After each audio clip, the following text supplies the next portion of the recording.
این فقط حامله حق زنک نیست که فقط تولد کنن. مردکان باید اکنون تولد کنن. چی تولد کنن؟ باشه و این نمیشه و عزیزان میگفتن که خاک قاق در دیوال نمیچسبه. برای همین بعضی زنو بچه پرتو هم و مردای بچه پرتو هم داریم. همین گپ گوش میکنه و همین میبروه میپرته بچه را. قبول هم علم آموزه گفته بازار که در آمدی دین ایادت برو. بازار جای دین بوده. اتفاق دارن که تابعین بزرگ بود. جناب پیغمبر دیدگی بوده و این بزدیله. کودکک بوده در قشق پس تولد میکنه. همین مردک هم باید حامله دار شوه امر معروف و خیر. همین هرچی بدنش تگیره تولد کنه. اگر قبول نکنیم هر روز اگر ما در صحبت کنن و یگون منفعت نمیرسود آمده. برای اون که اسلام تربیتش پره های. وقتی مسلمان که اخلاق نداشته باشه و این نمیشه و عزیزان میگفتن که خاک قاق در دیوال نمیچسبه. برای همین او دا تر میکنی. خاک تیاره تر کردن او اخلاقی ما که او را ما لای کنیم و در همون چیز راست کنیم. برای همین همیشه اسلام دینی تربیت های. ما را روز تربیت کرده است. این وابسته در خودمونه که چی خیل او را می آفریم و قبول میکنیم. چگونه یکی یک کودک به کوچه میگذره که تولستوی در بالای یک استول کلان شتگی بوده همین خرکا ده و کودک سلام میتیه و میگه سلام علیکم تولستوی میگه هنر چیست؟ تولستوی نمیدونه هنر چیست؟ میگه هنرمند میگه هنر چیه؟ میگه هنر چیست؟ نمیدونه جواب داده نمیتونه. 16 سال بعد به کتاب هنر می نویسه. 16 سال همین گپ تولستوی حامله دار میکنه. امروز اسلام همین قدر گپ میزنه نه که من مردک قدی زنک اجوی میشه زنک حامله دار میشه 9 ماه پس تولد میکنه. همین مردک هم باید حامله دار شوه امر معروف و خیر. همین هرچی بدنش تگیره تولد کنه. این فقط حامله حق زنک نیست که فقط تولد کنه. مردکان باید اکنون تولد کنن. چی تولد کنن؟ اخلاقی نیک، تربیتی نیک، جوان مردی، راستی. همین هم یک نوعی باردار شویه. 16 سال بعد با صنعت هنر گفتنی کتاب داره با هنر می نویسه. یک گپی کودک تولستوی حامله دار میکنه. حامله فکری هنر چیست؟ جمع میکنه کتاب هنر می نویسه. امروز این قدر از منبرو این قدر از همه جا در تمام جا اسلام صحبت میکنه. ملا میگن علما میگن علما میگن همه همی شخصیت ها گپ میزنن. وابسته در همینه که ما چخل قبول میکنیم. با بعضی زنو بچه پرتو هم و مردای بچه پرتو هم داریم. همین گپ گوش میکنه و همین میبروه میپرته بچه را قبول نمیکنه. بعضی زنها چی هم با بچه پرتو هم علت دارن علت که دارم کودک قبول نمیکنه. یا ماه 2 ماه 3 ماه میشه امو رو میپرتویا. و ما مردای هم خیلی علتی داریم. ای گوشش میزنه ای گوشش برآمدن رفتن میگیره. میبروی هم از دری مسجد ای دری درس ای دری مکتب ای دری دانشگاه میبرویان دیگر خلاص. نقل میکنن که مروان ابن حکم وقتی که سری حکمت آمد نبیره جیان حضرت عثمان بود. مروان ابن حکم وقتی مایده حق بود پیش جناب پیغمبر آوردن شد صلی الله علیه و سلم. رسول اکرم مروان دید و ابن حکمه نباشه تابعین بزرگای گفت مروان دید گفت بسیار بزدل کودک مایده حق بود پیغمبر بزدلش گفت. در کودکیش در روضه مبارک فقط قرآن میخوند. کلان شد قرآن میخوند. با بلاغت رسید قرآن میخوند. مردک شد قرآن میخوند. حتی نامش کبوتری حرم موندگی بودن. نامش چی مونده بودن؟ کبوتری حرم پیغمبر. همون روزی که بعد حضرت معاویه والی مدینه منوره شده قرآن پوشیده گفت رهی من دیگه رهتی دیگه. بسیار مدینه را می رسوا کرد در زمان یزید. ولی میگن که مدینه در لشکر کشیدن و مدینه رسوا شد. میگن که در زمان حضرت علی راهبر همین بود. ولی ما داریم آدم ها در روز زمانی خیل بدن و بزرگ فرزندش می بیارن. در زمان شیخ بشری حافی می بیاره که بشری حافی در داخل بازار یک شاگرد بزرگ داشته همون را درس می داده و شاگردش عالم شدگی. یکی از همون مخلصا فرزندش می بیاره پیش همون شاگرد بیشتری حافی بایم و درجه رسیدگی بوده است. گفته بازار آوردم بچه‌م که در پرد ایسته و علم آموزه و دین آموزه و خدا آموزه و رسول آموزه، تجربه و علم آموزه. گفته بازار که در آمدی دین ایادت برو.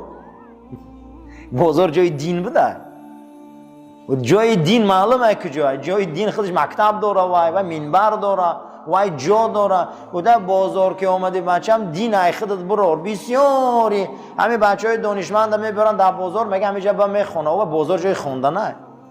بازار در درش که در اومدی دیگر اوجد ابلیس نسلش بسیارت را میمونن خونی. هر یکی جا داره عزیزا، هر نقطه مکان هر جا گپی خودش داره. خشا به حال آدمایی که گپا رو فهمن. مروان ابن حکم که نبرجیان حضرت عثمان بود، امک بچه حضرت معاویه بود. زمان قرآن میخوند در حرم کبوتر حرم پیغمبر میگفتن شه همون روزی که امیر میشوه به درجه میرسه. حتی زبیر ابن عوام قطع طلحه ابن عبیدالله 10 تن از یاری بیشتیای در همین جنگ صفین همی کشتگه.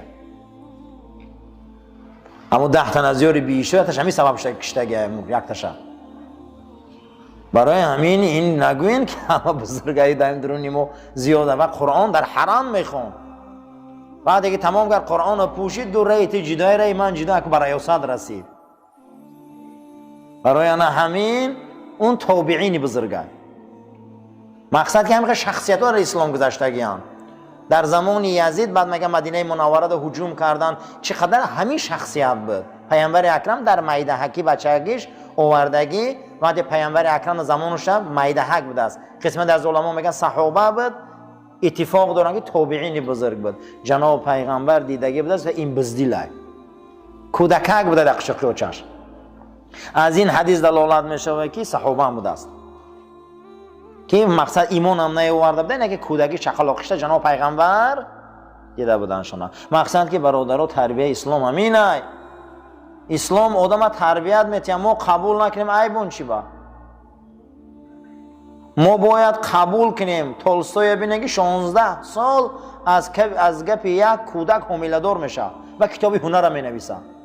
امروز باید ما را وقتی گپ میزنن همین صحبتات اقلا یک تاش یا حامله‌دار فکری شویم. یک سال بعد چی آفریم بچه پرتو نشویم. بسیار ما نمیخه بچه پرتویم، صحبتای نغز گوش میکنیم، خیلی راحت میکنیم.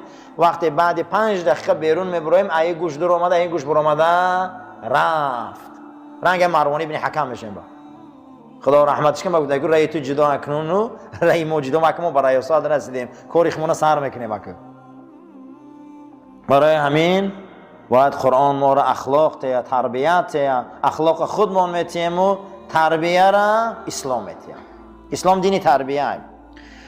خب اکنون ما درباره اخلاق و تربیت صحبتامون رو آغاز میکنیم. وصیت‌نامه رقم 68 ابو یوسف فرزندم همیشه مرگ به یاد بیار برای استادات و مشایخ و آن شخصیت هایی که از آنها علم و دین آموختی. همیشه طلب آموزش کن در نماز و در همه حالت. در حق استادا دعا کنی، در حق معلمو دعا کنی، در حق آدمایی که از وی علم گرفتیم دعا کنی. گفته و همیشه مرگ یاد کن ابو یوسف فرزندم. رقم 69 وصیت‌نامه‌اش بر تلاوت قرآن همیشه بردوام باش، زیرا که تلاوت قرآن در روح، در جسم، در دست و پایت، در روحت نور میتیه. و کسی که به قرآن اگر مشغول باشه او انسان از جمله زیانکاران نیست. ابو یوسف مداومت قرآن تلاوت کن، مداومت با قرآن باش. قبرستان ها و مکان های مقدسه را بسیار زیارت کن، زیرا قبرستان یاد آخرت بسیار میبیاره. و مکان های مقدسه که بزرگا مسجد های بزرگ ساختن، قدمجاهای بزرگ ساختن مثل مدینه منوره، بیت المقدس و حرم شریف، زیارت زیاد رو. این جاها را زیارت کن. با ملاقات علمای زنده و مشایخ زنده زیاد رو، زیرا که علمای زنده و مشایخ زنده 1000 بار از علمای مرده و مشایخ مرده برترم. زنده ها رو خبر گیری، مرده ها محتاج دعا هم. از اینکه دیگه عالم خبرگیری هم از بین رفت. خدا رحمت کنه موسویدای پیشتره را هر هفته خونی عالم میرفتن، هر هفته در صحبت یا عالم میشتن پیشتره بزرگا. از اینو که از بین رفت، این چیا گم شد، این فرهنگا رفت. در همه کوهستانا هم علما را هر هفته خبرگیری میرفت، در صحبتاش میشیشت، ای صحبتای باید دلش آب میشد. چی به امروز ما رو دنیا حیف کرد، محبت دنیا ما رو چکار کرد؟ حیف کرد.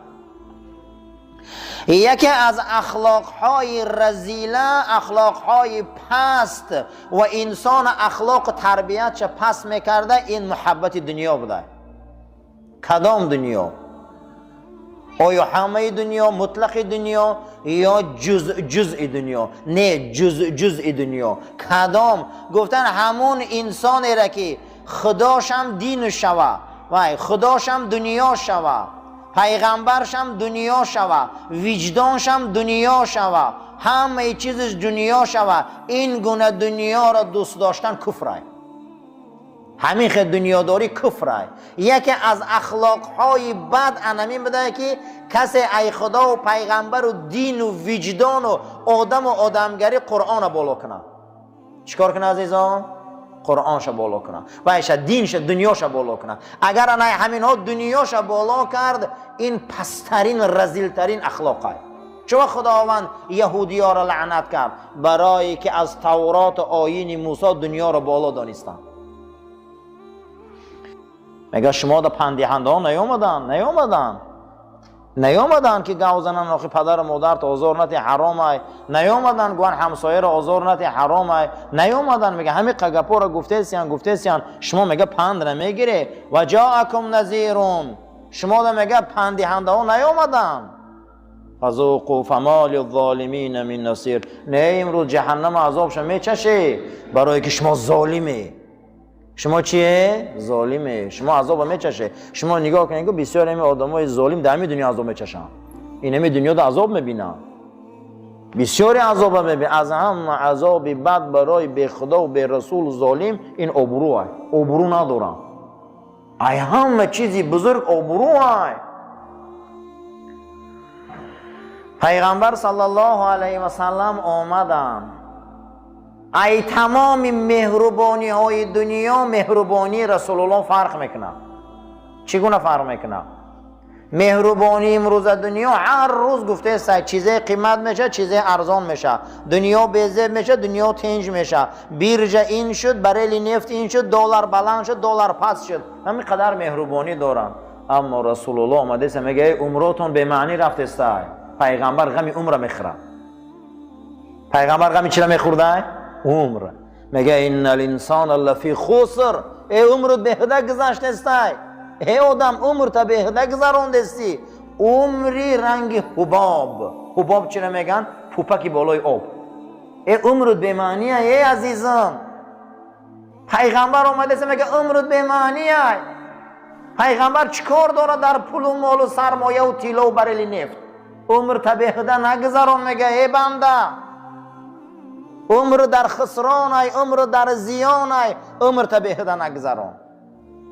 برای همین فذوقوا به چش عذاب جهنم. الله جل و علا شانو جواب میداده برای آدمای ظالم هیچ کس یاردم نمیکنه. امروز ظالمه که یاردم میکنه؟ هیچ کس یاردم کرده نمیتونه. به روزه گفت آن سلطان ابرار بفرمود از لبی شیرین شکروار. یعنی جناب پیغمبر از این لبی شیرین زبان مبارک یک کلمه شیرین گفت. بگفت ای فاطمه، ای امت الله، ای فاطمه بچم، ای امت خدا، بگو ذکر خدا باش آگاه، یاد خدا را کن آگاه شو. مگویی که پیامبر زاده ام من، و پگه نگوی من دختری پیغمبرم، میانی بندگان آزاده ام من در بین بنده ها جداش کننده ام. اینا نگویی با که فردا تمام قیامت گفت موقوفی عمل هاست وگرنه در رهی طاعت خلل هاست. اگه خدای عمل میپرسه، اگه نمیگه که تو دختری کی بچه کی و نکنی بچه میخیلی را. من در بین آدم خوش رو من اینم، من بابام این بوده امام این نمیشه و گفت میانی بندگان آزاده اما نکنی این کارا. اگه از اون نمیپرسه اگه از عمل میپرسه. برای همین حدیث صحیح مسلمه معویزه را گوش کنه که روز قیامت یک گروه آدم ها میمون میخستیان. چی میخستیان؟ میمون، گوشاشان کر میگفتن کیانیا؟ میگفتن در گوشاشان با سربای جهنم ریزه. اینا دا معویزه میکنی با شوخی میکنن. عزیزا من یگان ارتیستم که شوخی کردیست اینجا دا. من گپی خدا و رسول گفتستم، من چیز قرآن گفتستم. والله آدم پگه لعنتی میشوه. پیامبر گفتن بسیاری آدم ها مسجد میبیان گناه گرفته میرون. برای همین هر چی را ارزش قائل شوه. یک چاینک چای چایخانه چی میتین 50 روبل تانا میگیرن. یک معلم یونیورسیته لکسیا میخونه، هر لکسیاش $70. وقتی که درس تیار میکنی ارزش قائل شوه آدم دا. در آمده اللهم افتح لی ابواب رحمه، خدایا در رحمت من دهوی که. من یگان اینجا یگان صحنه سیرک نیست خندیده شینین. آمده به خاطر خدا و رسول در این عزیزو. من قول خدا و رسول گفتستم. از همین بالای منبر وقتی قبول دعا به حرمت قولش دعا میکنم. در آمده عزیزان مهربونی قدر دروی.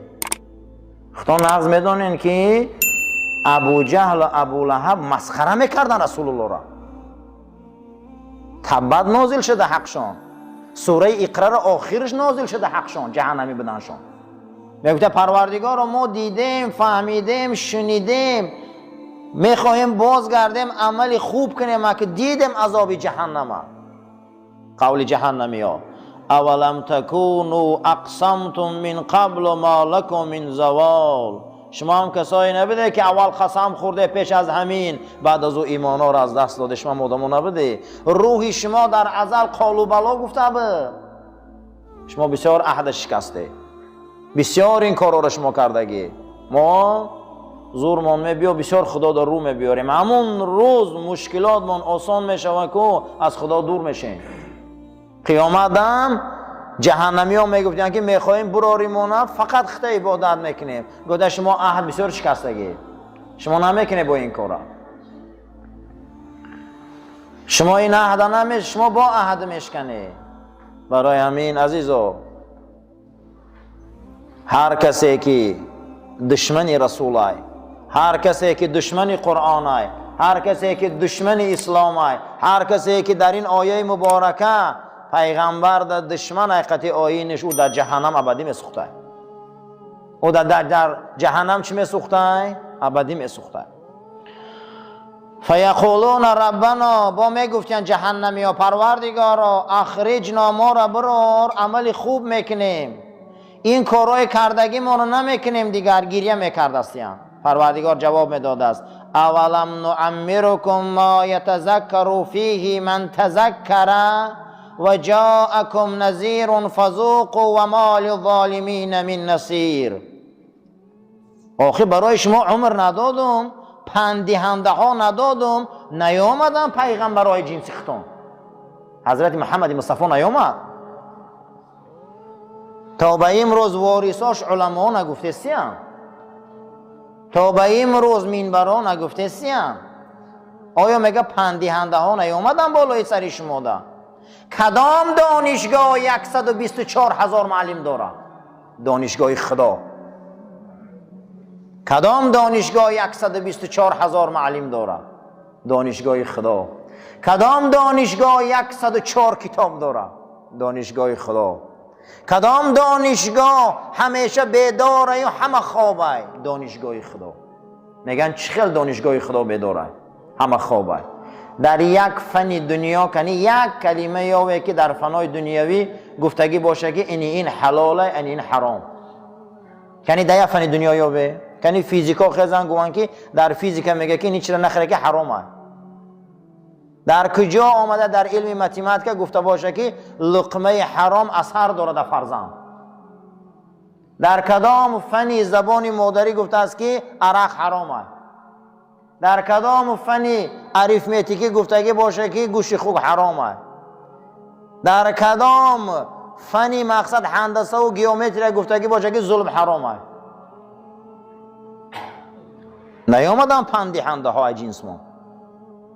دنیا خواب شریعت خدا بیداره، دنیا خواب آیین بیداره، دنیا خواب اسلام بیداره. چگونه که جناب پیغمبر صلی الله علیه و سلم فرمودن بنده رو وقتی در لحد میموندین ملائکه های منکر و نکیر میدیده میگفته که من اجازت میتیه که گشت خونم روم.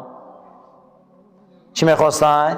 من شما اجازت میتیه که من خونم روم خبرشان کنم که منکر و نکیر حقه، خبرشان کنم که داخلی گرد پرسیدن حقه، خبرشان کنم که پیغمبر صلی الله علیه و سلم میپرسن حقه. برای اون گپ زنم ملائکه میگرد و میامدن منکر و نکیر میگفتن که نوم خواب کنه که کنومت العروس، رنگ خواب عروس خواب زنه که دیگه برای تو رخصت نیست، حکم برای تو تمام شد دیگه. همین که زاره میکنید یا خلاص همون روز حکم سود برارن تو همین قدر زاره میکنی و تغییر نمیوبه. خدا رم حکمش همین بده که بازگشت نیست دیگر، خلاص میموندی. ما درباره چی فهمیده بدیم گفته بدیم؟ درباره اون کسایی که گفتن که پیغمبرا را یکی از خصلتاشون همین است که همیشه در دشمناشون غلبه میکنن. در جنگ بدر وقتی پیغمبر غلبه کرد یهودی ها گفتن که این پیغمبره، پیغمبر فقط غلبه میکنن. اما در جنگ احد پیغمبر شکست خورد. یهودی ها گفتن که این پیغمبر نبوده برای که شکست خورد. در او جنگی گپا گفتن، در این جنگی گپا گفتن. اکنون همینجا معلوم میشود کی دشمنه، کی از ایمان دوره، کی نفاق داره معلوم میشود. بعد از او پروردگار و قلب پاک حبیبش آیه مبارکه را نازل کرد که ما اکنون امروز کمتر مشکلات داشتیم، تفسیر منو تیار کردن نتونستیم. در همین بابت با صحبت میکنیم انشاءالله تا اینکه یک دقیقه عمر مونم باشه بیهوده نروه. قل للذین کفروا، بگو برای اون انسان هایی که به تو باور ندارن، بگو برای این یهودی ها، بگو برای اون کسایی که امروز طعنه میزنن که چی به اسلام این است و آن است، شکست میخوره و مغلوبه، بگو ستغلبون، در آینده اسلام ظفر مییابه. بگو شونا ستحشرون الی جهنم، در آینده هر کسی که دشمن اسلام است، دشمن پیغمبر خدا در جهنم جمعشان میکنه. اینا خلاصی ندارن. و بئس المهاد، جهنم چه جای بدی هست. ما در این بابا صحبت داشتیم. قال محمد بن کعب لأهل النار، محمد پسر کعب یکی از تابعین بزرگ برای صفت دوزختیایی که دشمن خدا و رسولان گفته 5 خواهش جهنمی ها را الله جل و علا شأنه در قرآن وصف کرده. جهنمی ها را 5 خواهش میکردین اما خدا جواب دادگی بده.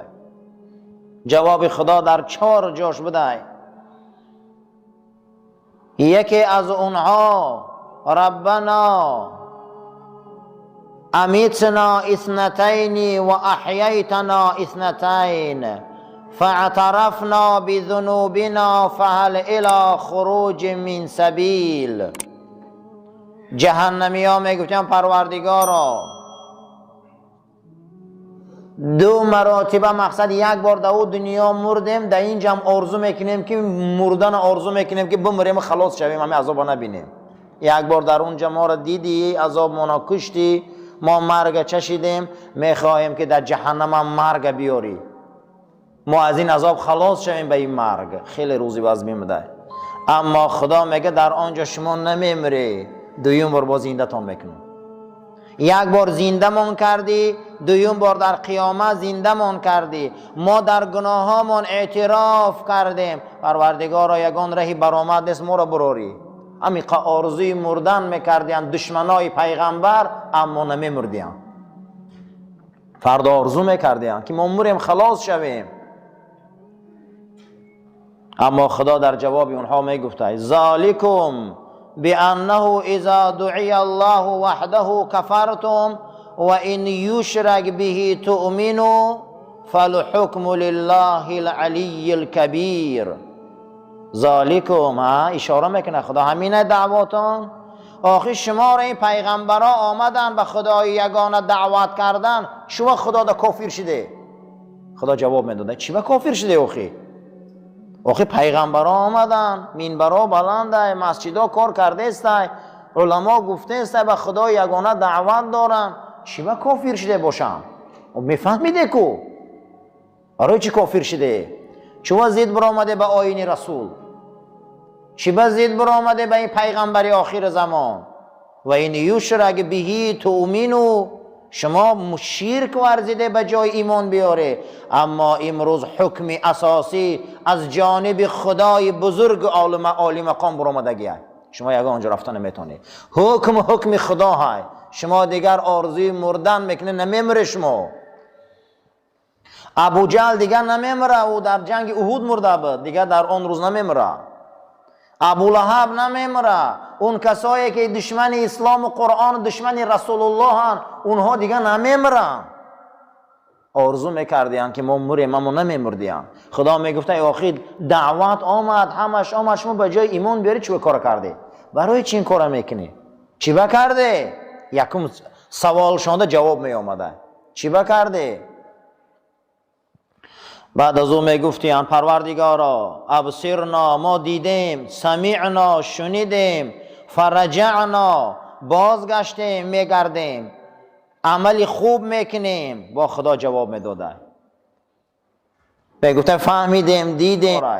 دنیا خوابه، دانشگاه خدا بیداره. یگانه دین آیینه که برای حرام و حلال فقط بحث میکنه این شریعت خداه.